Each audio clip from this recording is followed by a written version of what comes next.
Bueno, pues tenemos ahí preguntas tanto teóricas como prácticas para el horizonte de hoy, sobre todo para el horizonte de reflexión de los próximos años. Bueno, en esta sinfonía que vamos a escuchar esta mañana, ahora vamos a escuchar a Pepa Torres. Pepa, si antes definía a Jaime como el científico de la transformación, Pepa, que va a encontrar su PowerPoint, mientras hablo de ti y así. Pepa para mí, cuando la conocí, fue el descubrimiento de la ternura del compromiso. Fue de las primeras personas que en luchas sociales de mucha raigambre rezumaba ternura por todos los lados. Más allá del grito o de la protesta, era una protesta enternecida, indignada y enternecida. Y creo que caracteriza mucho su vida como religiosa, su vida como teóloga, su vida como educadora social. Y ese compromiso tierno, esa ternura comprometida, fundamentalmente la gasta y desgasta en dos ámbitos: el tema de la migración, todo el tema de las personas migrantes interculturales, está en la red de Lavapiés, y también en el tema de género, de la lucha de género, de la lucha feminista. Forma parte de Revuelta de Mujeres en la Iglesia, de la red Miriam de Espiritualidad Ignaciana y de otros movimientos sociales en esa línea, ¿no? Y por eso nos parecía que era muy adecuada para ese cuidado de uno mismo, pero pensando en el compromiso, no simplemente en la terapia personal, sino en el compromiso que no nos haga olvidar que las personas estamos por encima de las causas y que muchas veces las causas lo que hacen es romper a las personas. Así que, Pepa, gracias y sí. De 3 segundos. Me encantaba cuando salía en la tele dando informes rigurosos sobre la pobreza tan afectado. Digo, jo, este hombre va a llorar, qué maravilla, estamos rompiendo el patriarcado. Tienes que hablar por el micrófono. Vale. Muchas gracias. Bueno, pues gracias por la invitación a esta jornada, que es la primera que me incorporo tras estar 1 año y 8 meses cuidando de mi hermana, con 47 años, en su lucha contra un linfoma que finalmente acabó con su vida, pero no con su esperanza ni con la nuestra. He aprendido mucho del cuidado y los cuidados en este tiempo. Mis mayores universidades en las realidades del cuidado han sido precisamente en estos últimos años. El tiempo de confinamiento pandemia y la enfermedad de mi hermana. Aunque mi trayectoria como feminista cristiana y teóloga ha hecho que desde hace mucho tiempo el cuidado y los cuidados estén en el horizonte de mi reflexión y de mi activismo. El feminismo me ha enseñado a sospechar de la idealización del cuidado por parte de quienes casi nunca los asumen, sino que los delegan en otras, en nosotras, las mujeres, como una atribución de género o un esencialismo. Y cuando se profesionalizan, los condenan a la precariedad y a la explotación.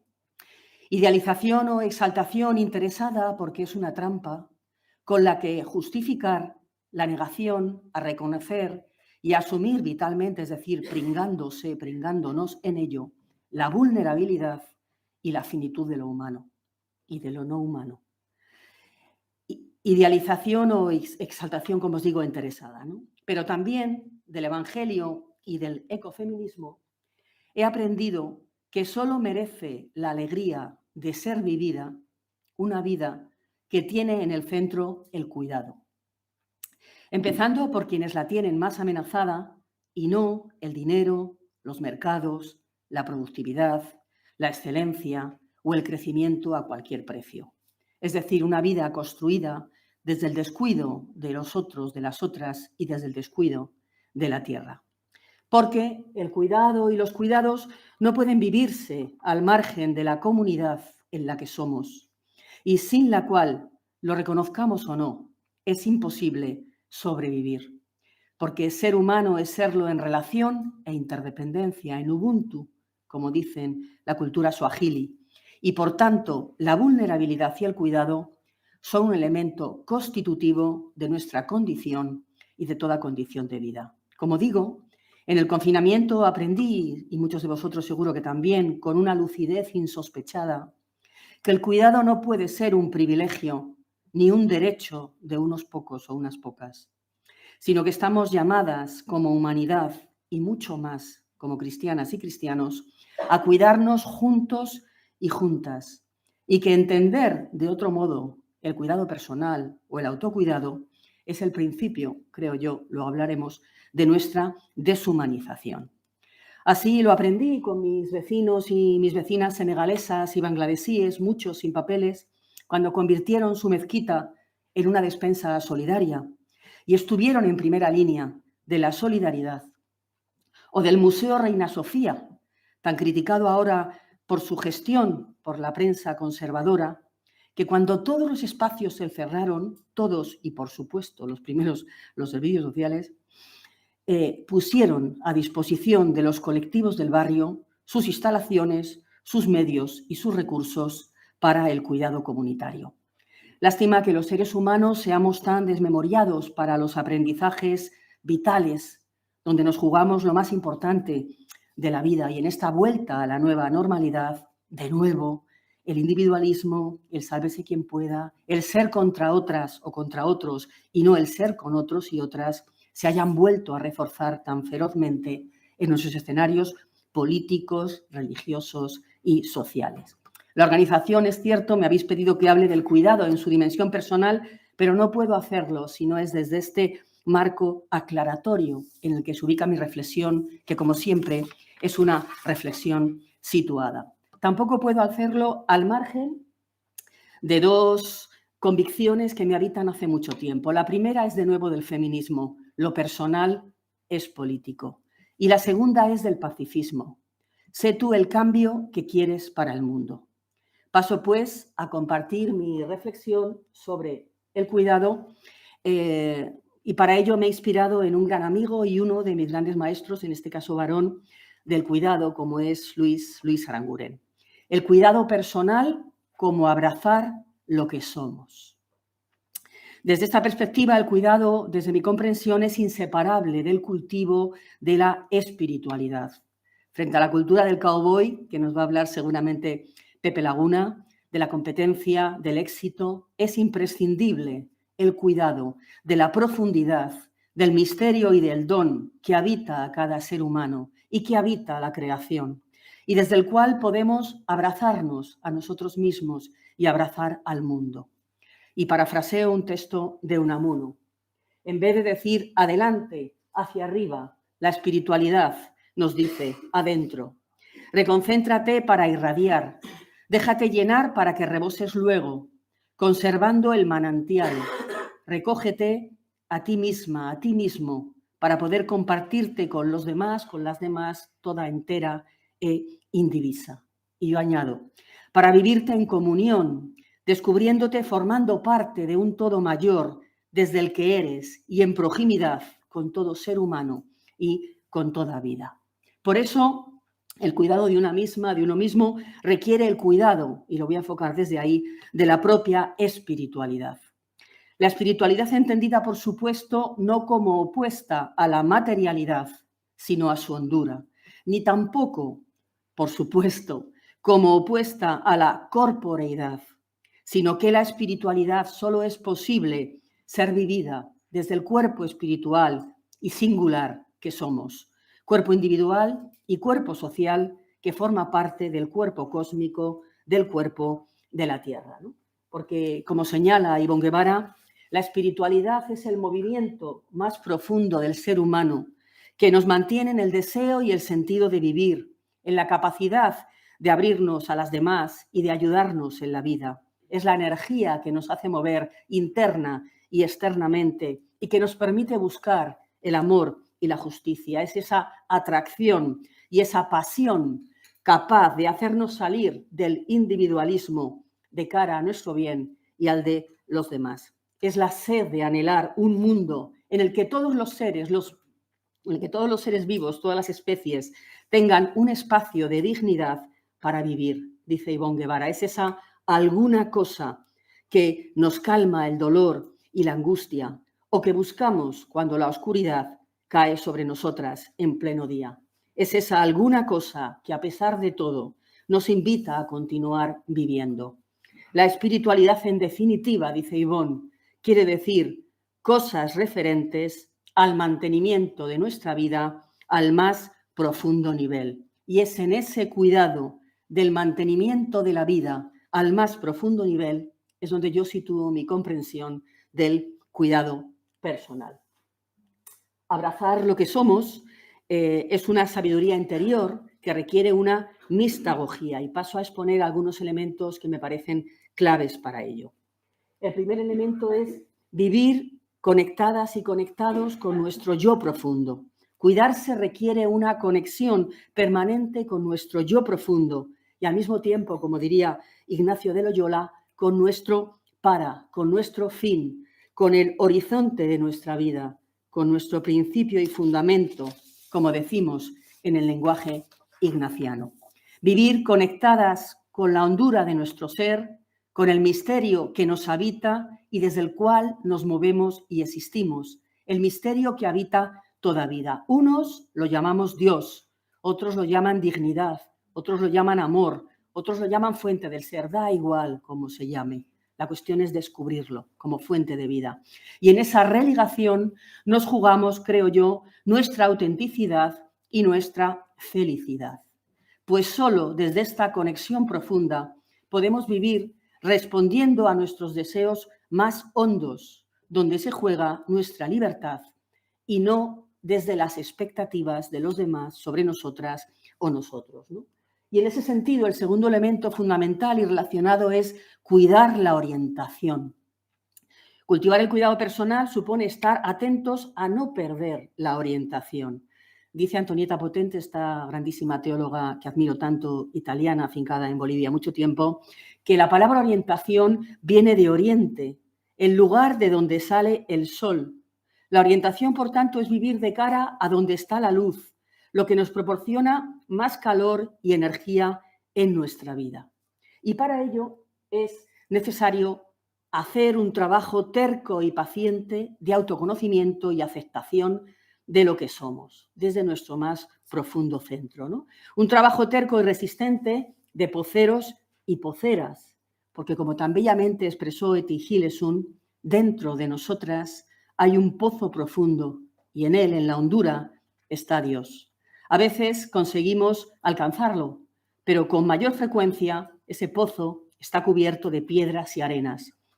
Entonces Dios, el misterio, el ser, como lo llamemos, está sepultado. Por tanto, hay que desenterrarlo de nuevo.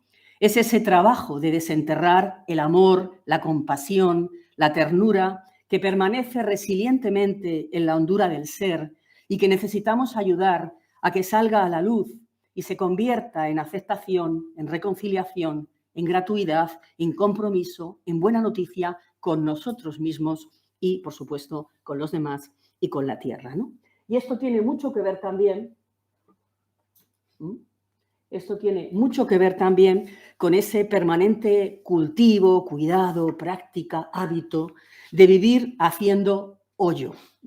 Este cuidado exige de nosotras algo muy difícil en nuestros contextos, que es no pactar con la superficialidad, sino que ser gente que se esfuerza en hacer hoyo en la realidad, teniendo esa actitud de los taorís, ya sabéis quiénes son, ¿no? Estas personas que van intentando encontrar el agua, ¿no? Es decir, personas que se hacen expertas en descubrir los manantiales ocultos que la vida nos ofrece en el interior de nosotras mismas y en lugares o experiencias vitales aparentemente desiertas, ¿no? O dicho en palabras de otra gran mujer, Madeleine Lebrel, perforar la realidad, es decir, cuidar, ayudarnos a cuidar esa mirada contemplativa, crítica y comprometida con nosotras mismas y con toda la realidad.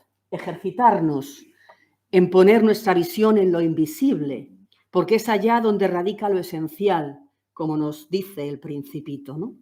Pero esto requiere también un elemento fundamental, que es ese equilibrio entre silencio y relación en nuestra vida, como parteras de una vida fecunda. Es decir, liberar en nuestra vida cotidiana espacios y tiempos para el silencio, que nos permitan procesar internamente lo que vivimos y afinar la sensibilidad y la gratuidad, pero también cuidar tiempos y espacios para el cuidado de unas relaciones de calidad, la conversación profunda, el contraste, el acompañamiento mutuo, ¿no? Y esto implica algo súper difícil, que es antisistema radicalmente, que es romper una concepción y una vivencia del tiempo cuantitativa y profundamente capitalista, que es el tiempo como cronos, como alguien que me devora y que tengo que devorar, para entrar en otra experiencia del tiempo cualitativa y humanizante, ¿no? Que es más bíblica, el tiempo como kairos, como acontecimiento, marcado por la capacidad de tejer encuentros que nos cambian y pueden también cambiar vidas, ¿no? Pero hay otro elemento fundamental, que esto lo tomo de la Biblia, cuidar el propio corazón. ¿Cómo voy? ¿Ya? Bueno, pues cuidar el propio corazón porque en él están las fuentes de la vida. Aquí no me voy a enrollar mucho, pero esto tiene que ver con la capacidad de elegir, vivir eligiendo y discerniendo, ¿no? Algo que es fundamental para no vivir de forma tramposa ni autojustificada. Y algo muy importante, que es de Teresa de Jesús: no somos ángeles que tenemos cuerpo, ¿no? El cuidado personal pasa por la atención y la escucha a nuestro propio cuerpo, ¿no? Nuestros cuerpos narran nuestras biografías, nuestras pasiones, nuestras adicciones. Tenemos que aprender a escucharlo y a responder a sus necesidades, por lo menos a discernir sus necesidades y responder a ellas, de descanso, de relación, de soledad, de placer, de trabajo, de protección frente a las múltiples agresiones, ritmos de trabajo y niveles de autoexigencia que nos rompen por dentro y por fuera, estereotipos, desprecio de las arrugas, el color de una piel oscura, etcétera, etcétera, ¿no? Y cuidar el cuerpo tiene mucho que ver con liberarlo de represiones y de cargas a través del humor, del baile, de la fiesta, ¿no? Eso que decimos tanto las feministas: esta no es mi revolución, perdona, si no se puede bailar, ¿no? Y dos cuestiones muy breves a las que solo apunto, ya termino, Sebas. Importantísimo, estar muy atentos y atentas a que si no vivimos como pensamos, terminaremos pensando como vivimos. Estar muy atentas al cuidado de la transparencia y de la autenticidad en nuestra vida. Y ya, lo último, que es que cuando has estado luchando con la enfermedad de una persona muy querida, como me ha pasado a mí últimamente y os habrá pasado a muchos, y has aprovechado cada momento de la vida como si fuera el último, descubres con mucho más valor y fuerza algo que decimos, pero que casi nunca aprendemos, ¿no? Y es que la vida es presente, la vida es ahora. Por tanto, hay que intentar no perder el tiempo en idealizaciones ni en quejas inútiles. Como dicen mis compañeras empleadas de hogar de territorio doméstico, hay que hacer con lo que tenemos. Vivir es afrontar y hacerlo en compañía. El presente es nuestra oportunidad y tenemos que cuidar que no se nos escape. Creo que esto es así lo más sugerente que se me ocurría decir en torno al cuidado personal. Gracias.